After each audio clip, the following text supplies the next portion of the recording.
Hi, this is Mark Bunker from ZenuTV.com. First off, thanks to all of you who have re-upped to my channel here. When I got canceled, I had close to 3,000 subscribers, and one day 80 of you have found your way back, and I appreciate that. I was talking last night to one of my coworkers about Scientology, and she brought up a question that I hear a lot, and I thought it might be worth talking about here. We were talking about, space aliens and Xenu and being blown up in volcanoes. And she said, well, don't all religions have something that, outsiders could view as silly, these old myths? And I explained to her that, the big difference is that Scientology hides these stories until you are in and you have paid hundreds of thousands of dollars. And that's a huge difference. And I'm going to compare it to Christianity, not to say one is right or one is wrong, but mainly because Scientology, Christianity is pretty much widespread throughout the U.S. and is something we can all understand. But in Christianity, it would be as if you met somebody on the street and he was talking to you about, his wonderful group. And they followed this carpenter.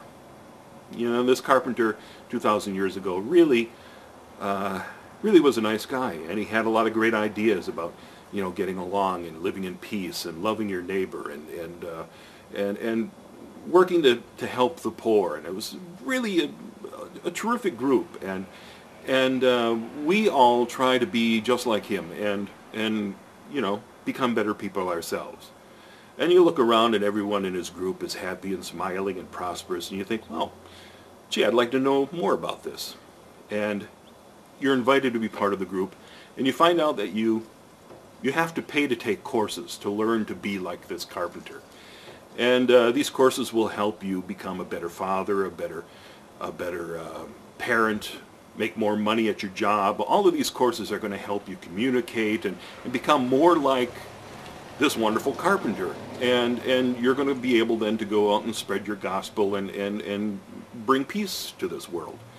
And you think, okay, well, I'm getting something from this. I am able to talk better with my loved ones, and look, I am making a little more money at work, and there's something to this. And all along, you're getting deeper and deeper into it, and the courses get more and more expensive, and then you're finding out that, well, people up here in these upper levels, we can't tell you what's in the upper levels of this, but once you're, approaching this grand carpenter status, you are going to be able to do some of the things that, are pretty amazing. Like this carpenter could walk on water. And, if you didn't have enough food to go around, give him a couple loaves of bread and some fish, and man, he could feed the, entire stadium. You go, wow, he can do that? Wow, yeah, but, don't talk about that. But yeah, these are some of the great abilities you get, and you'll get them too, but you just have to take the next course, and the next course, and the next course.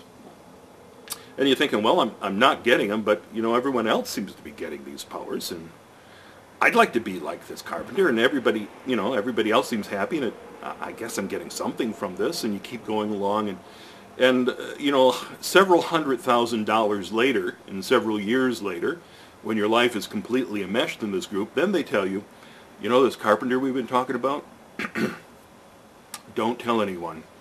Here's a secret folder. Go into this room, open this folder, and you'll find out about this carpenter. And you go into the room and you open up the folder, and it says, this carpenter was the Son of God.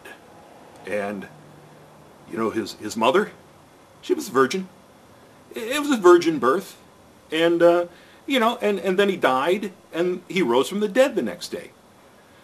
And you go, well, geez, I didn't know this, but okay.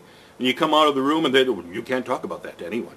No one. Not even to your wife, your closest friends. If they're not up at that level to get the folder, you can't talk about that. And you look around and you see some things that just don't make sense, and you've seen people who have been abused, and you decide to leave the group, and then you go out and say, well, they think this carpenter is actually the Son of God. And the church goes, are you nuts? That's incredible. That's a lie. We don't believe that. That's insane. And they raid your house to grab this confidential material from your home, and they sue you, they threaten to sue you, they start hounding you, they send private detectives to your home and to your neighbors and start spreading lies about you. Well, that's what Scientology does. And all that we as critics are saying, well, you know, just tell the truth. You don't have to go through all that. Just tell us what it all boils down to. And in Scientology, it boils down to opening up that folder and finding out that, well, Xenu, an evil space alien, blew you up in a volcano and covered you with body thetans. And that's your real problem. And thank God you reached this upper level to find out, because now you are going to get those superpowers we were talking about all along. You are going to be able to leave your body at will. You are going to be able to control matter, energy, space, and time. You, sir, are an operating thetan. You are godlike yourself. You know, it's a bait-and-switch religion. So you can believe anything you want. Just don't lie about it. Don't do that. Seems simple enough to me. Anyway, that's all I wanted to say. So, until next time, this is Mark Bunker. See you at Xenu TV.